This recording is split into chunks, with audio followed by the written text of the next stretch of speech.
বাংলাদেশে কত বড় যে ক্ষতি হয়েছেন, কত রাজনৈতিকভাবে মানে মানুষ মানে বেইজ্জত হয়েছে, এটা কিন্তু হিসাব মিলাতে গেলে অনেকগুলো হিসাব আসে।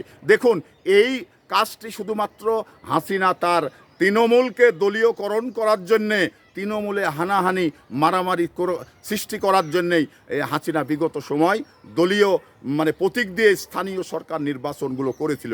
তো এই নির্বাচনে যে বাংলাদেশের কতটা ক্ষতি হয়েছে, কতটা জনগণের মনে ক্ষত তৈরি হয়েছে, তার মাসুল কিন্তু কতদিন ধরে দিতে হবে এটা আমি নির্দিষ্ট করে বলতে পারি না। কারণ আমরা এই যে মুসলমানের যে ভ্রাতৃত্ব বন্ধন, একজন প্রতিবেশীর যে ভ্রাতৃত্ব বন্ধন, এটা কিন্তু আমরা বিলুপ্ত হয়ে গেছে, এটা কিন্তু আমরা হারিয়ে ফেলেছি শুধুমাত্র একটি কারণে, যেখানে এই দলীয় প্রতীক দিয়ে স্থানীয় সরকার নির্বাচন করার জন্য। কারণ আমরা মানে একটি লোক বিএনপি করে, তো সেখানে সে ভালো লোক, সে শিক্ষক, সে সমাজে মানে ভালো কিছু করেন, তো তাকে আমরা ছাত্রলীগ যুবলীগ যেভাবে মানে বেইজ্জত করেছি শুধুমাত্র আমাদের পক্ষে না আসার মানে আওয়ামী লীগের পক্ষে না আসার কারণে, এটা আসলেই মানে ক্ষত মানে দেশে একটি ক্ষত তৈরি হয়েছে। আর এই ক্ষত মিলাতে হলে কতদিন যে সামনে সময় লাগবে এটা বলা মুশকিল।